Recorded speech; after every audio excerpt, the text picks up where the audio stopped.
All right, let's call this Solid Waste Authority meeting for December 12th, 2018 to order. Would Madam Clerk call the roll, please? Vice Mayor Kerner, Present. Commissioner Weinroth, Commissioner Weiss, Here. Commissioner Valashay, Here. Commissioner Berger, Here. Commissioner McKinley, Mayor Bernard. We have a quorum. Thank you, Madam Clerk. We have 6 of our Solid Waste Authority commissioners here, and I'm sure Mayor Bernard will arrive here shortly. Do we have any additions or deletions to the agenda, Mr. Executive Director? We have a revised memo, item 9G1, and it's in Item front of you. 9G1. What is the addition, deletion, or amendment to that item, please? It's a change to the interest rate reflected on the agenda item that was presented to you, correcting it and bringing it to the December date. So it's a more current number and a correct number. Better or worse? It's lower. Good. All right, wonderful. Let the record reflect that Mayor Mac Bernard has arrived and is seated. Regarding agenda item number 3, October 10th, 2018 regular meeting and November 20th, 2018 special meeting minutes. I'm looking for a motion on that particular item. Second. We have a motion by Commissioner Berger and a second by Commissioner McKinley. All in favor, say aye. Aye.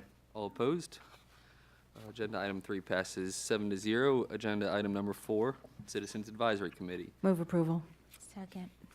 Motion by Commissioner Berger, seconded by Commissioner McKinley. All in favor of receiving and filing, same. Aye. All opposed? All right, agenda item number 4 passes 7-0. We are now on to the consent agenda. Agenda item 5A. Do we have any speaker cards? Didn't see any. Okay. Any commissioner comments regarding the consent agenda or any items to be pulled? Mr. Chair, I'll move approval of the consent agenda. Second. We have a motion by Commissioner McKinley, seconded by Mayor Bernard. All in favor? All opposed? Agenda item 5, consent agenda passes 7-0. We now have matters by the public. Do we have any speaker cards? No. Vice Chairman Weinroth's getting off easy today. You don't even have to run the clock thus far. All right, no matters by the public. On agenda item number 7, public hearing or workshop, we have none. Agenda item number 8, old business, none. Agenda item number 9, new business. 9A, Executive Director, Mr. Pelowitz. Yes, good morning, board members. Good morning, Mr. Vice Mayor and Chairman. What we have here is a presentation by Mr. Willie Puz, who is our Director of Public Affairs and Recycling, on the current status of the recycling program and some recent events. It's about a 15-minute presentation, and when he's finished, he will be available to answer any questions you might have. Very good. Mr. Puz, please feel free to proceed forward. Thanks, Mr. Chair. Commissioners, thanks for giving me the opportunity to present Palm Beach County Recycles to you today. Again, I'm Willie Puz, the Director of Public Affairs and Recycling here at the Solid Waste Authority of Palm Beach County. As you do know, we have a dual stream collection program, one of the few remaining in the state. We have the blue bin and the yellow bin. Yellow gets newspaper, cardboard, and mixed paper. The blue bin gets your aluminum metal cans, your plastic containers, your glass, and your aseptic cartons. So all of that material goes to our recovered materials processing facility. That facility is up on 45th Street, right around the corner. It opened in 2009. The yellow bin material goes to one side. The blue bin material goes to the other side. Those two recyclable materials never shall meet in the middle.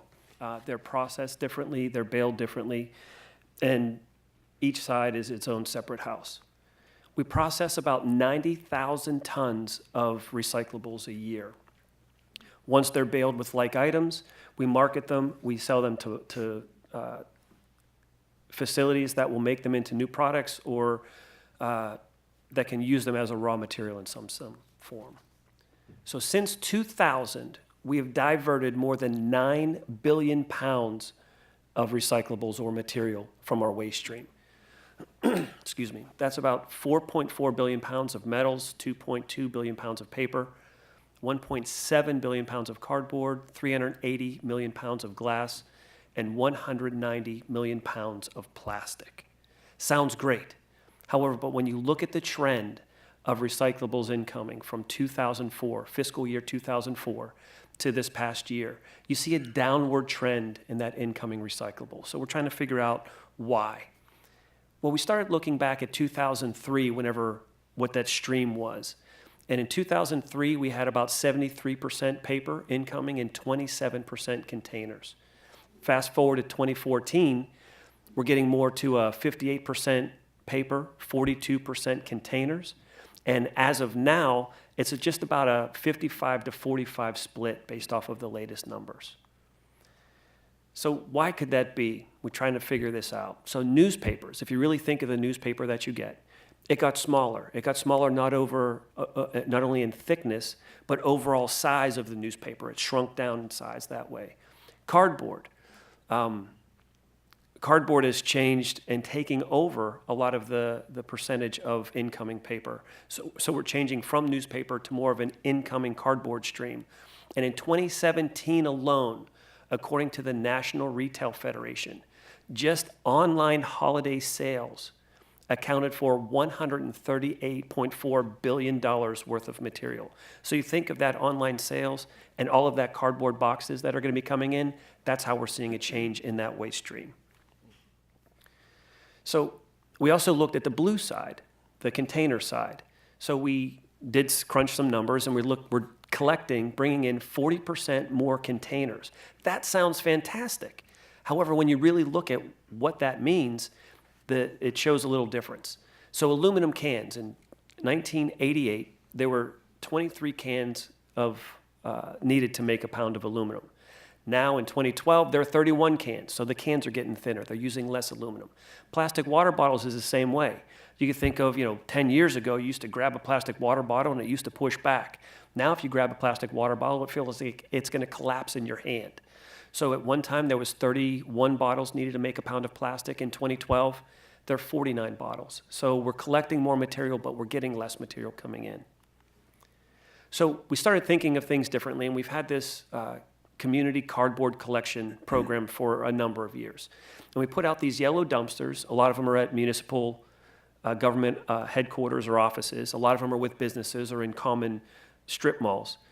We have more than 250 dumpsters available for the public to just go and take their oversized cardboard or their excess cardboard and dump it for free.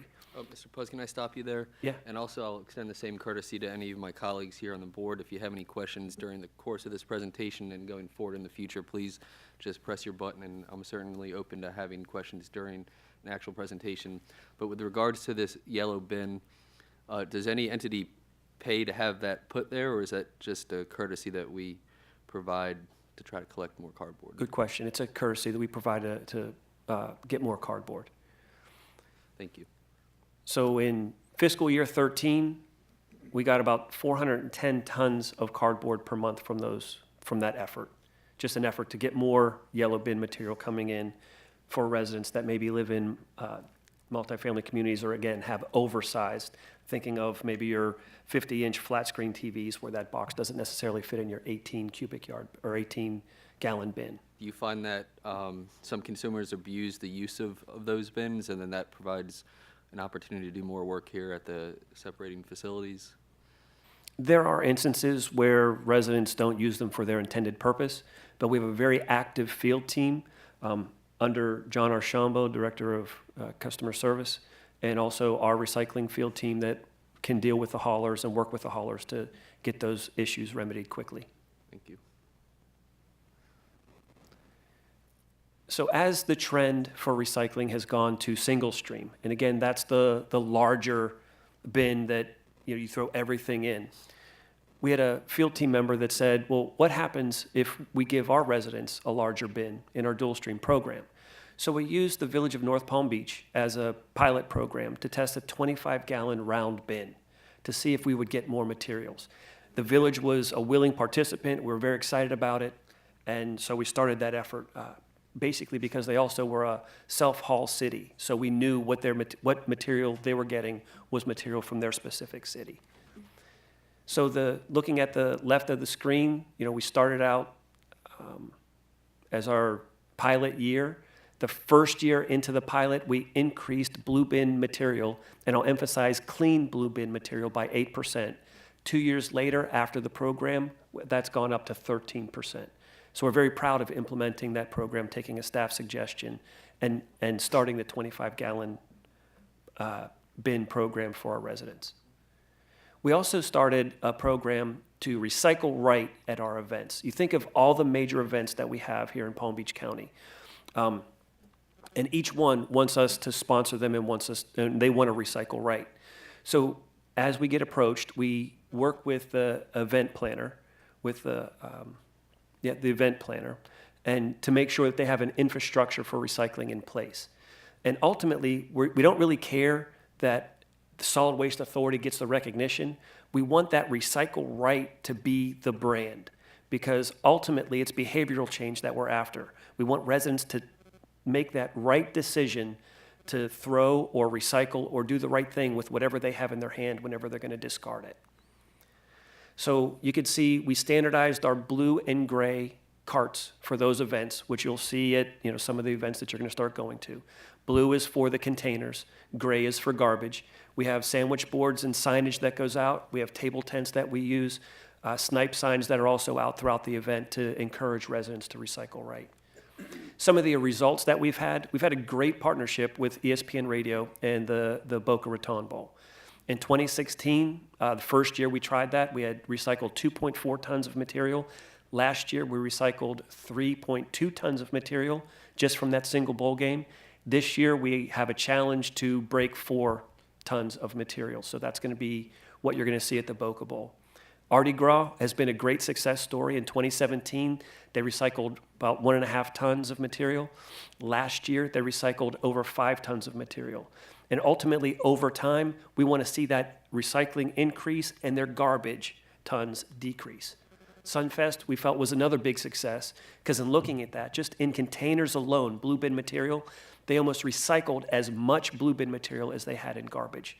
We're looking at that as a really big success in the long term. Then we also started looking at recycling messaging. So we looked at all of the different cities' websites, and you can see those 4 different recycling messages on city websites. They're all different. They're not what we say, it's kind of what they say, or even material items or language that we've used 10 or 15 years ago. So we started partnering with the cities, and we want to brand Recycle Right. And we'll say Boca has been a great partner with us and has made their recycle page look just like the solid waste of Palm Beach County's recycle page on the left. So where residents go to get their recycling information, it's going to be consistent. You look at Lake Worth. They were the only city in Palm Beach County that went single stream about 10 years ago. It was good for them at the time because they were getting $10 per ton for their recycled material. Sounds great, but when you fast forward 10 years and they have a new contract, the terms of their new contract were going to be, they were going to have to pay $85 per ton, per ton for that same material. That's a $95 swing. It almost equated to about $200,000 that the city was going to have to pay just to keep recycling the way that they were. So they approached us about a year ago and kind of said, how can we get back to the Solid Waste Authority of Palm Beach County's dual stream program? We worked with them. They're back in the program. The material looks great, and they're also getting part of our recycling revenue share. So we're very excited to get Lake Worth back into the program and have them doing things right. So I mentioned the recycling revenue share. Mr. Plus, can I just stop you for one moment? Of and course. I'll recognize Vice Chairman Weinroth, please. Just a question, because again, I know that we're talking about dual stream, and I think a lot of our residents misunderstand what needs to go in blue, what needs to go in yellow. As I'm walking the dog every morning, I just marvel at what goes in one and the other. I mean, how obedient are our residents, and what are you doing when they're contaminating and putting what should be in yellow and put blue and what should be in blue and yellow, or putting pizza boxes in there? How is that interfering with your progress? Well, you can look at that multiple ways. From a messaging perspective, again, we started making sure that the list of recyclables that's on our webpage is going to be on the city's webpage. So there's consistent messaging. On the bins themselves, whether they're the 18-gallon bins up to the 96-gallon carts, what goes in them is printed on the side.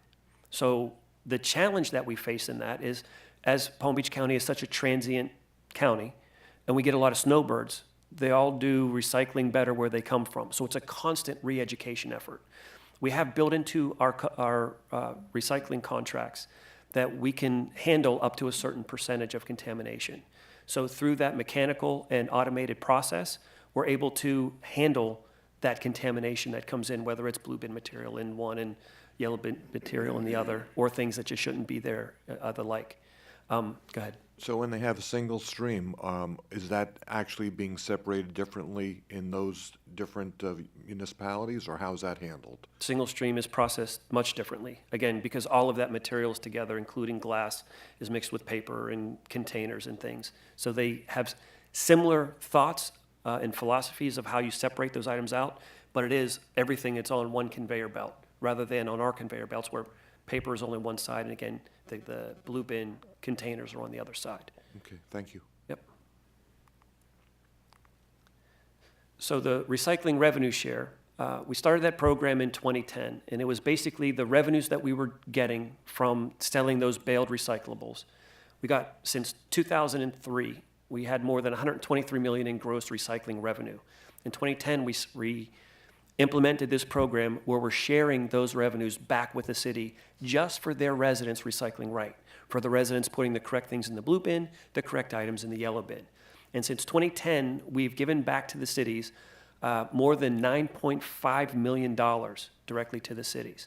So you could look at the top 10 that I pulled out there, from Boca getting $1.4 million down to Royal Palm Beach of more than $370,000. Vice Chairman Weinroth is excitedly pointing out that Boca Raton leads the way, I'm sure, and that is noted. We are proud that we can recycle. As you should be, and I'm sure that you helped facilitate their website to be in line with ours in anticipation of your arrival here, so thank you for that. So one of the things that we did to make sure that the cities know that they're getting these, and also for their elected boards, is we did ceremonial checks this past year. One of them was to make sure that they knew about the revenue recycling program and to them encourage recycling right. The other was to get a proclamation for America Recycles Day, which was November 15th. So served a dual purpose. We did the ceremonial check, and it was exciting time for the cities to recognize how much money they actually got since they joined the program. So for residents to get recycling bins, it's very easy. We hand them out for free. They can order them on our website. We're at a number of different community events where they can pick them up for free. They can stop by here at administration, where they can also get their recycle bins. We do a lot of education as part of that. And Commissioner Weinroth, as you mentioned, how do we get the message out to residents? Basically going out on a grassroots effort as well and talking to them directly. We were at 352 community events since 2009. We host 2 specific events on this footprint of Palm Beach Renewable Energy Park. One is in November that just happened, which was Celebrate America Recycles Day with the SWA. It's an open house of our facilities where they can actually take a rolling tour of the recycling center. They can get their personal tour of themselves just to see the claw and of our latest, cleanest and greenest waste to energy facility. In April, which I know you all are preparing for to get in shape, to be able to run, is our 5K out on the trails. So in there, we are also giving away bins. And we also do hundreds of tours, community and school tours each year. Looking at it since 2009, we did more than 1,400 tours for school community groups and also VIPs. Those VIPs, what we're calling them, a lot of them are dignitaries from other countries. They're coming here to see what we do and how well we do it, so they could take that thought process back to their country to try and implement something there. And presentations, more than 2,600 since 2009. So we're reaching them at events, bringing them here and talking to residents and students directly, and then going out to their place of living or business and talking to them there. The last thing that we do is, knowing that we have recycling in multifamily communities and throughout the county, we make sure that the bins that are out there are stickered properly, that we're educating the property managers on what they should be telling the residents, and also giving them posters and signage and literature that they can hand out in multifamily communities so they recycle right. But it does take an active resident to recycle right, to do the right thing, put the right thing in the right bin, which is why, going back to our Recycle Right event program, the emphasis is on recycling right and that decision point, not necessarily the Solid Waste Authority of Palm Beach County. So with that being said, that's a quick overview of recycling in Palm Beach County, and I'll entertain any other questions that you may have. Thank you. That was an excellent presentation and very informative. We do have some questions, and I'll start with my colleague, Commissioner Valche. Thank you, Mr. Chairman. So let's talk about the Chinese market and the changes, obviously, that have affected us on our revenue side. Is there just a reduction? I know they've been much more stringent about accepting recyclables. Is this because there's less demand in their overall economy, or are they just being, just more stringent to be more stringent? Thank you, Commissioner. It's a good question just about China. And taking a step back just to maybe bring us all to speed, last January, China implemented their National Sword program. It's where they were stopping the import of 23 different waste streams that were coming in. The two that impacted us directly are mixed paper and mixed plastics. So they stopped that import of those at the time. There's still the need for them. There's still demand for that material.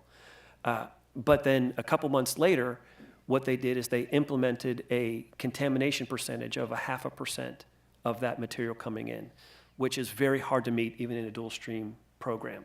So what we started doing is marketing, using our brokers to market to different countries. And we've opened up markets, some domestically, some in Vietnam, some in India, that we're able to continue to move our recyclable materials to. Okay, and are they able to track who the bad actors are who are sending them streams that are contaminated? I know these go over there in containers, right? Is that right? Correct. And they're mixed as far as the source? They can come from anywhere? That I'm not 100% sure of, and I might have to look into that a little bit more of how, like, our material would get put into, mixed with others. As I understand it, when our stuff goes out on a truck, it's a truckload of material, so it's the container. What I would understand is that it would be a container full, but I would have to look into that more to see if there is other material mixed in or other material from other entities. Okay, but so are they discriminating between, people that are sending them better streams and being more receptive to those? Or- Yes. Yeah. We have found that with, again, our dual stream program, with the lesser contamination that we have, we're able to move our material even in a down market. And we have different mills or factories that know that we're a dual stream community and will actively look for, the commodities that we have up for bid and look for those more than a single stream community. Okay, thank you. Thank you. I'll recognize Commissioner Mary Lou Berger. Thank you, Mr. Chair. It's nice to be saying that for the first you. time to you. One of the things I thought of when you were at the beginning of your presentation is especially on the newspaper subscriptions, is I think a lot of people have gone to online. I know I get my newspaper online, so there's no paper that I ever deal with except on Saturdays and Sundays. And when you're doing these big, large blue bins, how are you picking that up? Are you using the trucks that lift it and dump it into the truck, or how do you collect the trash from that, the recycles from that? Right, different haulers have different trucks, and the ones that I've seen have a lift arm on the side that they're able to lift the cart up and dump it in. So there isn't a worker that is picking that up and dumping it itself, and it's also the blue and the yellow bin itself. Mm-hmm. Thank you. And also, how is that working in the condos? Have you go into the condo communities and try to change their philosophy too?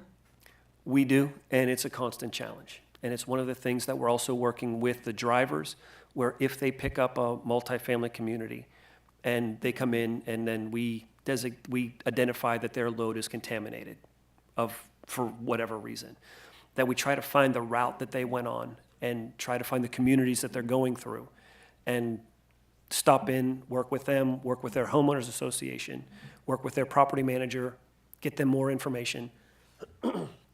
So in essence, it's the residents that'll be able to be more educated in the long run. Now, the one thing that we've also seen outside of working with the haulers and the trucks is that property managers call us directly. And a lot of times they see an influx in recycling contamination when snowbirds leave and they're cleaning out their units.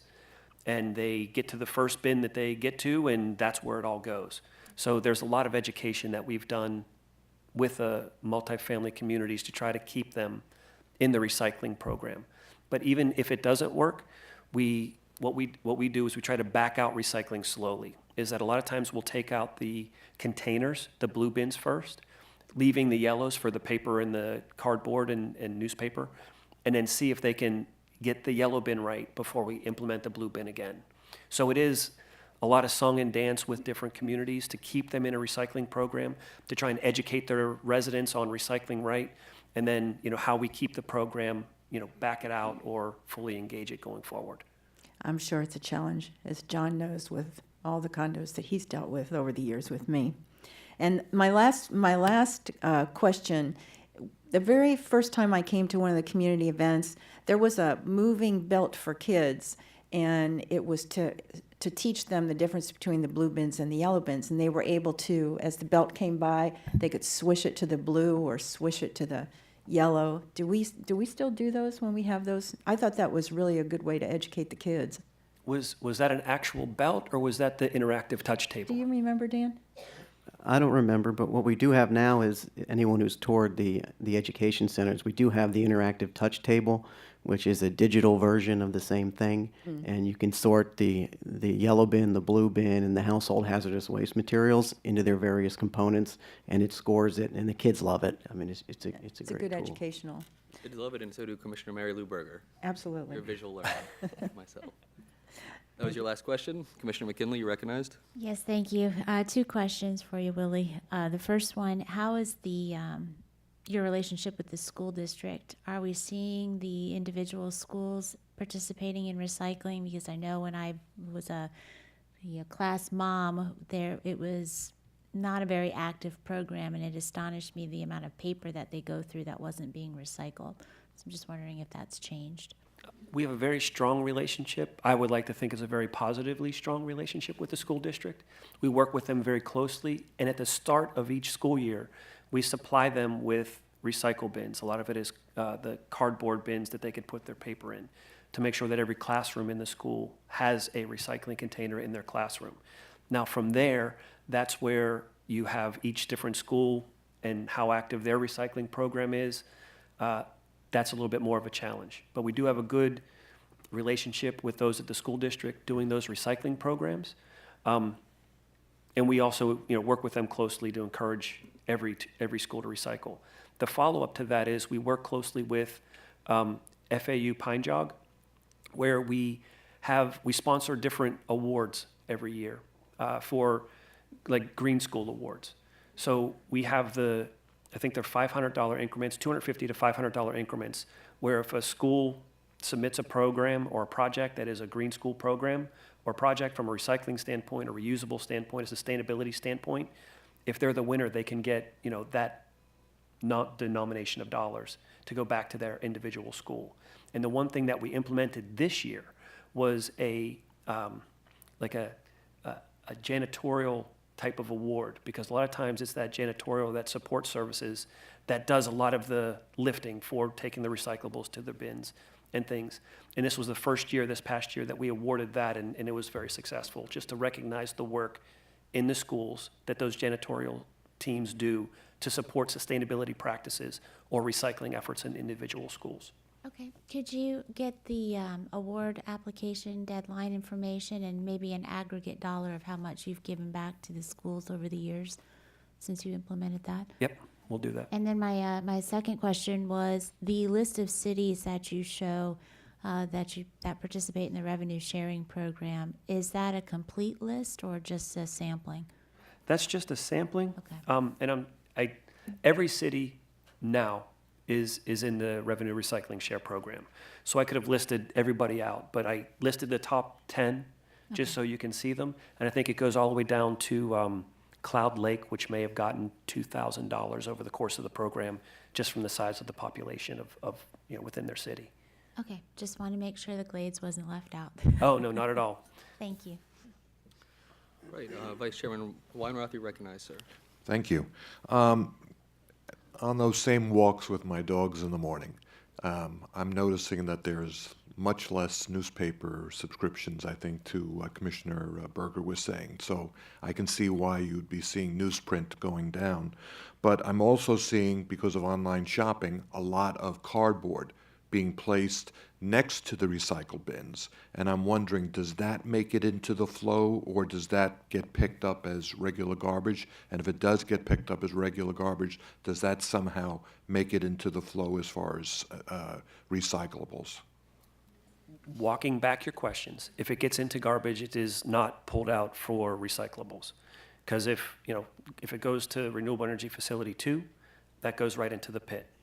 I will say that if it's an overwhelming amount of cardboard, if it goes to a transfer station, the operators do have an ability to separate that out, but it's, on a case-by-case, and I'll say an infrequent basis. It would just seem that, again, with all the online shopping and, of course, with our transient population, with a lot of boxes generated by moves, it would be, if we could find some way of diverting that into the recycle stream, I think that would be helpful.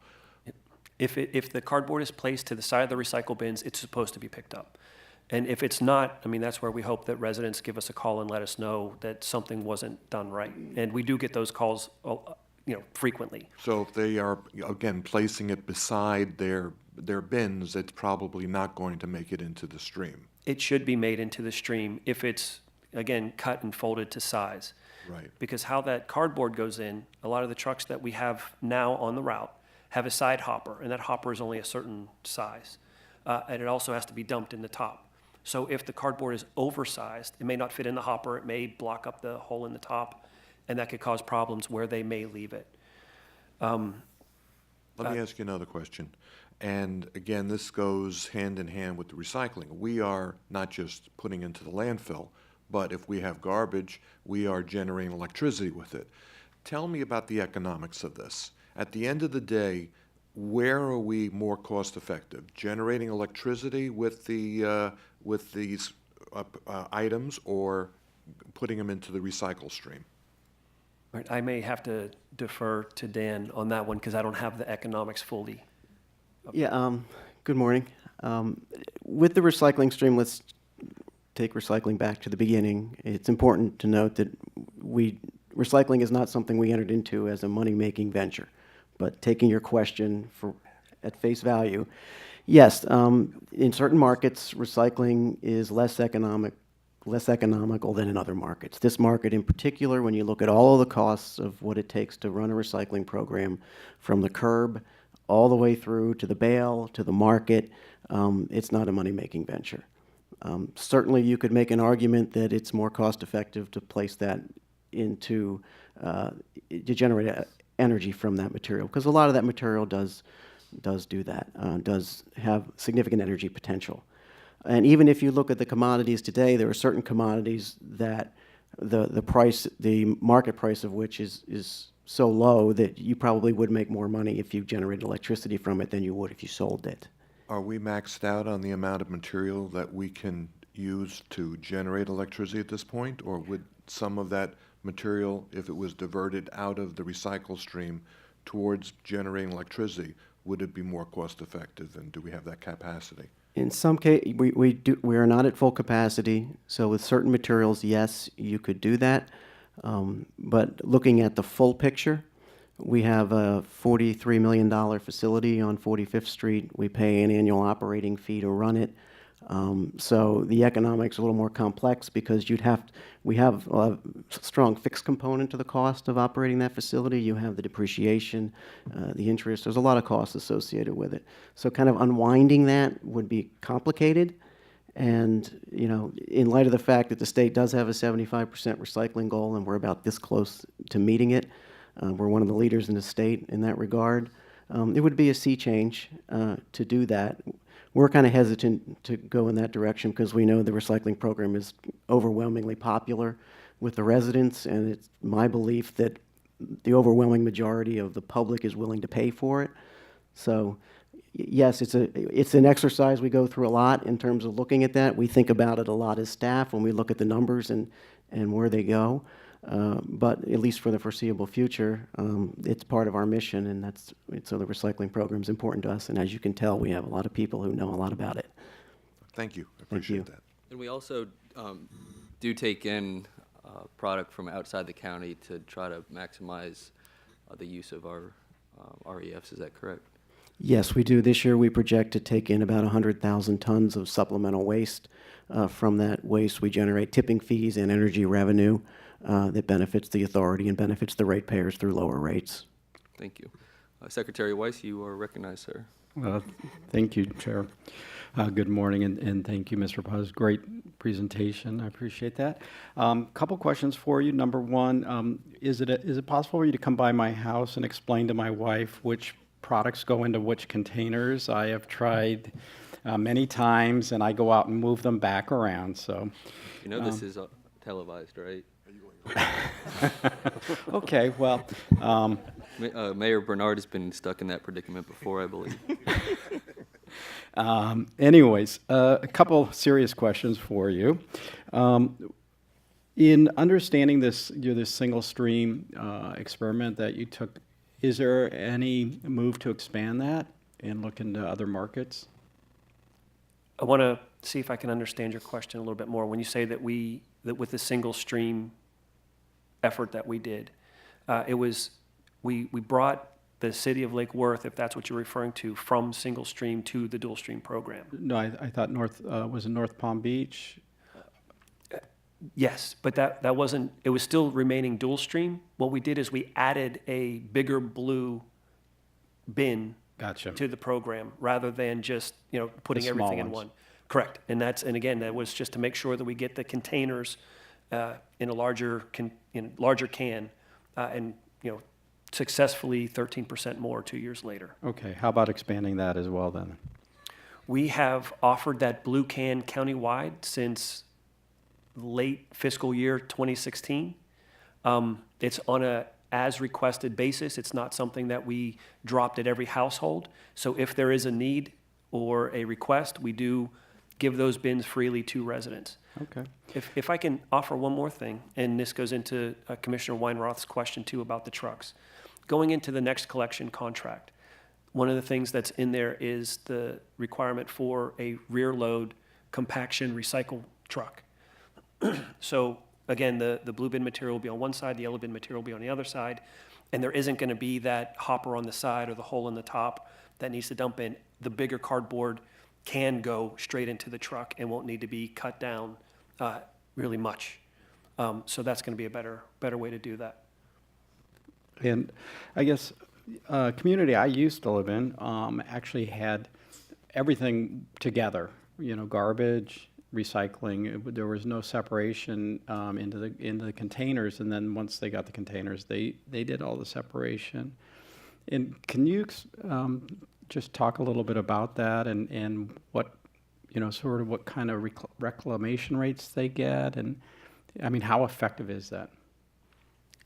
That's an answer that I do not know. Looking at from mixing garbage and recyclables and what a collection rate would be. The one thing that I would offer is that the contamination on the recyclables would be much greater. You look at from just a paper perspective, okay?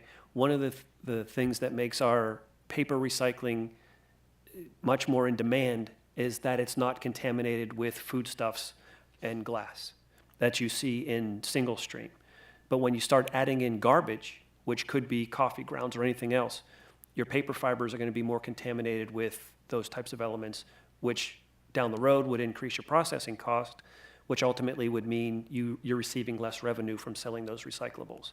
So mixing everything together, I don't have the overall economics of that to see how it's done, but I can, look at the path that it would take and offer you those items of where it could be a higher processing cost and a lower revenue share cost. Great, thank you. And I will offer this for your wife. We can leave you here with magnet stickers so you could put on the refrigerator. So that's a reminder for everybody in the household. I don't think he's going home. And one of the things that we started doing was kind of a more of a social media drive to make residents aware of what people are doing right or wrong with their recyclables. And one of the most commented posts that we've done is kind of like the bin of shame. So you take a picture of a recycle bin that's full of things that it shouldn't be, and just pose the question and say, what's wrong with this recycle bin? And it's pretty amazing what people know or don't know or think that they know. So, hey, maybe we can use your recycle bin as one of those in the future. You really want to get me in trouble, don't you? I dug my own hole, and then you want to just throw it on top of me. Okay. Well, we'll use you as the positive once we get you the magnet sticker, so There everything you is going to go. be perfect. Trust me, I clean out the recycle bins and move everything back around the way they should be before the bins go out to the curb. Thank you. Quietly you do it, right? I never mention it to my wife. I just go about my business, take care of it. And now I have a vision of Vice Chairman Weinroth walking through his neighborhood on his daily dog walks, pointing out the bins of shame in his neighborhood. That was an excellent presentation. I know that all of my colleagues up here are well-versed to a certain degree on the operations of the Solid Waste Authority, but every time we're here with the professional staff, we learn more. And I would encourage the new commissioners to certainly take the physical tour of one of the most amazing local government facilities I think that exists in the nation. I appreciate the hard work that you put into that presentation and overall. And without any other questions or concerns regarding this, I think we're finished with this agenda item. All right, wonderful. Move on to agenda item. Let me just take a point of personal privilege and go. I'm not going to go back to agenda item 5A, which was the consent agenda, but in the interest of transparency and for the benefit of any of our constituents watching this meeting, I didn't go over what that particular item was. There was only one on the consent agenda, and it's an auction that the Solid Waste Authority conducts in coordination with a partner that we contract with to auction off various items that are surplused here at the Solid Waste Authority. And it's definitely a service that our constituents should be aware of and should take advantage of. There's a lot of items on here that small businesses could bid on and certainly find savings. I know that they've been well maintained because I know the great work that the authority does. But for example, there's sport utility vehicles, off-road dump trucks, excavators, plasma cutter, don't know what that is or if we should be auctioning it, but it was there, you could have picked it up. A walk-behind mower, air compressors, just a lot of great things that have been well maintained that I'm sure would be of value to our constituents if they wanted to bid on it. That particular auction has ended, but in the future you can call your county commissioner or the Solid Waste Authority for more information. Moving on to agenda item 9B, legal counsel. I have none listed, but Mr. Falcon, if you have any comments, sir? I do not, thank you. Wonderful. Agenda item 9C, operations, field services, and utilities. Mark, I don't have any comments, but please feel free to comment. No comments right now. 9D, customer information services. John? Good morning, everyone. This is our Blighted Grant Program. It's our 4th year of the Blighted Grant Program. This grant has provided nearly $2 million to our governmental partners in an effort to reduce blighted areas throughout the county. The board approved $500,000 for the 2019 Solid Waste Authority Blighted Grant Program. We received 6 applications. That's the great news. However, the grant amount requested exceeded the $500,000 by approximately $245,000. Staff provided copies and a brief summary of each grant application for your review about a month and a half, 2 months ago. All projects meet the basic requirements. However, as I mentioned, they do exceed the approved grant amount. Some of the options for consideration would be to reduce the grant amounts for all or a select project, or approve funding for all the projects submitted using funds from contingency. And at this point, if you have any questions, we're happy to answer them. And just for clarification, these funds come from revenues that the authority receives, correct? None of this is ad valorem or assessment monies? Correct. These are funds from the supplemental waste that we receive. That's how this was all set up by the board, to use some of this money and give back to our governmental partners in an effort to clean up blighted areas. Wonderful. Commissioner McKinley, you're recognized. Thank you, Chair. Two things. Number one, I would make a motion to approve full funding of these projects and to take that money from contingency. The number one request, I just met with several of my elected officials in the Glades area, and I'm sure we have it through all of our communities, but particularly in some of our harder hit communities, the process, the funding for demolition grants is so needed, and that's what several of these grants are for, but I would just support fully funding this. I'll second that motion. All right, we have a motion by Commissioner McKinley, a second by Commissioner Berger. Are there any comment cards? Any members of the public wish to comment on this agenda item? And just to phrase the motion correctly, this is a motion by Commissioner McKinley to fully fund all of the applications in this cycle. According to the notes from professional staff, that would be in excess of $245,000 above the $500,000 that we appropriate each year for this very important program. I'll open up comments from my colleagues. All right, not seeing any comments, so all in favor? All opposed? No, not opposed. Okay, I'm in good. favor. Because that would have been weird. No, I just- Congratulations. Thank you. To all the cities. Mr. Chairman, I just had a point of order, and I know it's your first meeting, and I know it's hard to coordinate everything. You've got new commissioners and a new director, but we did forget to do the Pledge of Allegiance. That's So right. if we wouldn't mind just pausing and standing up and I would having love to Mr. do that. Pelowitz lead us in the pledge. But let's do a retroactive prayer as well, led by Mr. Dan Pelowitz. And for the record, the motion passed 7-0. Thank you. Thank you.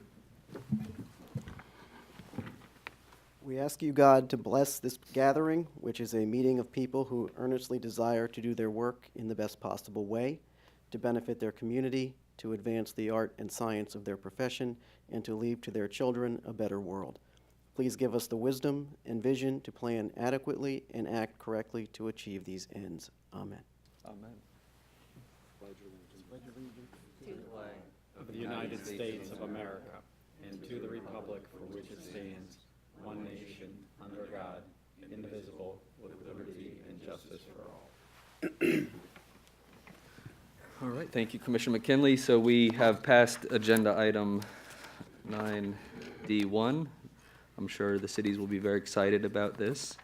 And it shows the good work that we can do with some of the revenues, because I don't think many of these projects would have happened but for the funding that the authority and our constituents are providing. All right, moving on to agenda item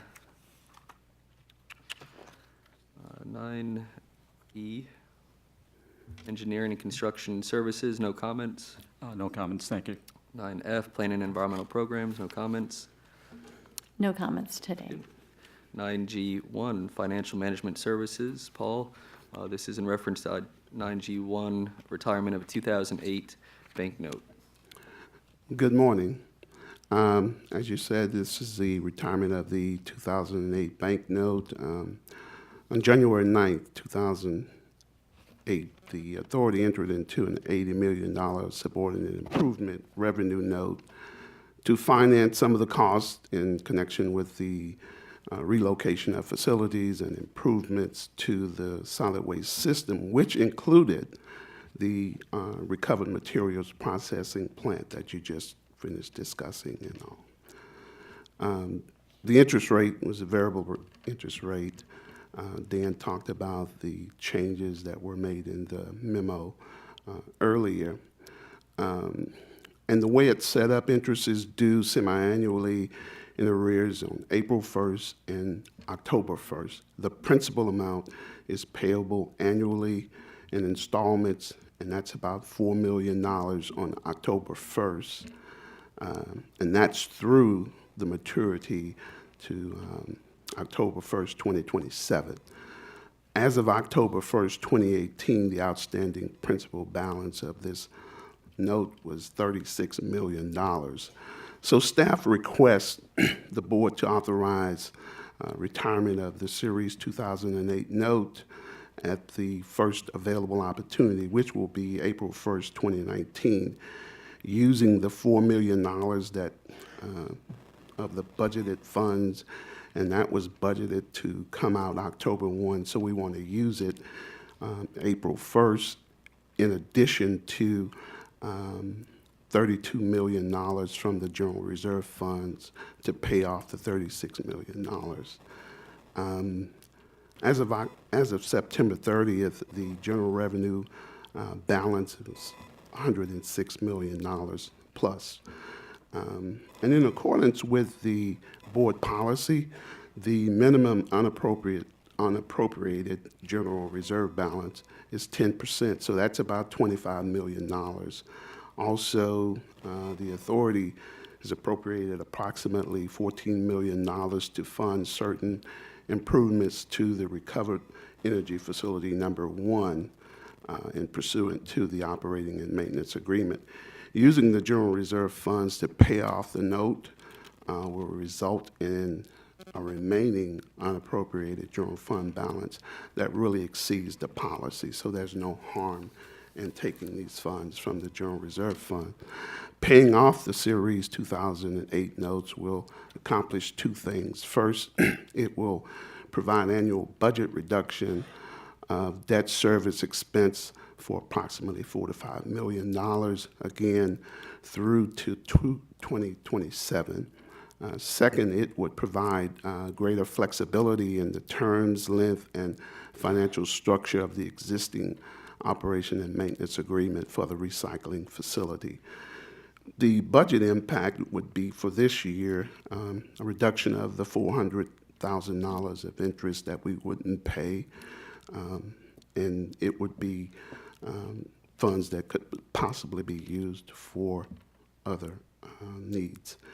So with that, staff is recommending that the board would approve taking the funds out of the general reserve funds and putting them with the $4 million to pay off this note. Thank you. Not to my surprise, Commissioner Valachay's light is blinking. You are recognized, sir. Thank you, Mr. Chair. So, after all this, assuming that we approve it, how much will the reserve be overfunded by? We anticipate it will be around $75 million. Still. Still. So, also assuming that the yield that we're getting on our reserve funds is less than what we're paying in interest on probably most of our debt instruments, is there any other debt that we could retire and, save the net interest cost on? There's some debt, 2009, 2011, that we're looking at, say, in the first of the year, talking with the financial advisor. And by the way, our bond attorney is here, Rick Miller. So we're looking at taking out debt in the coming year. Okay, all right, thank you. Taking out debt, taking on debt, or retiring debt? Retiring it. Okay. Taking it out in Louisiana means we take you out. Just make sure to report back to Commissioner Valachay some of the debt that's outstanding and to the board in general so that we have a better picture. Obviously, that's why we try to put money away and have a healthy reserve fund. And that's why it's great to have a good credit rating, because we get loans at a better rate. But if we can retire that debt, that's definitely a great policy initiative. So with that said, Commissioner McKinley, you're recognized. Just wanted to point out, Chairman, that taking out as in what Commissioner Weiss's wife is probably going to do to him this evening. With that, I'll move approval. Second. We have a motion by Commissioner McKinley, seconded by Vice Chairman Weinroth on this agenda item, which is essentially is to pay off the subordinated improvement revenue note. All in favor? All opposed? Motion passes 7-0. Well done. Thank you for being proactive on these issues. That brings us to agenda item 10. There's no other scheduled matters. 11, comments by general counsel. There are none. All I'd like to do is say welcome to the new commissioners and happy holidays, everyone. Wonderful. Thank you for that. Comments by authority staff. Again, I'd just like to reiterate, welcome to the new commissioners. Congratulations to Mayor Bernard and Vice Mayor Kerner on your new jobs. And happy holidays, Merry Christmas. FEMA. Oh, and I'd funds. just like to note, we sent you an email. We received 2 checks totaling more than 19. about $19 million on the first project worksheet for the Hurricane Irma recovery. That's great because it helps. That money's going to go directly to paying down that bank loan that we have on that. There'll be about $7 million left. We're just waiting on that second large project worksheet to come through. That'll take out the loan, and the balance of the funds will go back into the collection reserve. So, Is that in reference to the note that we took out for the Hurricane Irma waste collection or debris collection? yes, it is. Okay, wonderful. So we'll have that retired as well in the near future. Absolutely. Awesome. Thank you for those comments, and congratulations again to you on your new position. Excited to have you up here. Comments by the board. We'll start to my right, Commissioner McKinley. Just happy holidays and congratulations on getting through your first meeting, Mr. Chair. Thank you, with only minor mistakes. Commissioner Berger. Thank you, Mr. Chair, and also congratulations on your first time through as the chair of the Solid Waste Authority. I just want to take this time to thank the staff for all the work that they've done. We won't see you until next year, if I'm remembering my 12 months correctly. I just want to thank you for everything you've done for the board and for the communities during this past year, and happy holidays to everybody. Vice Chairman Weinroth. Thank you, Mr. Chair. I just want to thank staff for teaching me how to use this timer, which I didn't have to use today. And to Commissioner Weiss, we have a sofa if you need it at our home. Secretary Weiss, who's in a little bit of hot water today. All I can say is good thing my wife doesn't know this is televised, so. And we'll I'm going keep to it comment on way. that in my comments. Moving on. Any other comments? Yeah, I just want to also wish everybody a very happy holiday, and to your staff, to the staff here at the Solid Waste Authority, thank you for all you do and all you do for our community. So, and wish you all a very happy holiday and a very happy and healthy new year. Thank you for that. Mayor Bernard. Thank you very much. Just want to wish all of our staff at the Solid Waste Authority happy holidays and Happy New Year's to everyone. Thank you for that. Commissioner Balashay. Happy holidays to all. And thank you for that, sir. And finally, Merry Christmas, Happy Hanukkah. It's a time, well, we should embrace this at all times, but be kind to your neighbors, be thankful for this time that we have with our families during a break. Be thankful for being able to live in this wonderful country. And I have a cautionary tale as we get ready to adjourn. During the last county commission meeting where the new commissioners were sworn in, obviously a hectic time for all of us. My wife's texting me and I'm looking, you know, we're busy, and I see that she's texting me, and I'll get back to her for sure. And then I get a text that says, I can see you on TV, and I see that you keep looking at your phone, and you better text me back. So I took the opportunity to wave to her, and she took a picture of that and put it on Facebook. So they learn, they adapt. They find Channel 20 somehow. I didn't know that she even knew that it existed, but she did. But in all seriousness, thank you for all the hard work that you do. Thank you for your leadership. Mr. Pelowitz, it's an honor to be a part of this very important government and authority. I'll move to agenda item 14, confirmation of meeting dates. Our next one is Wednesday, February 13th, 2019 at 9 a.m. here in this chamber. That will be a regular meeting of the Solid Waste Authority. With that and no other comments, we are adjourned. Thank you.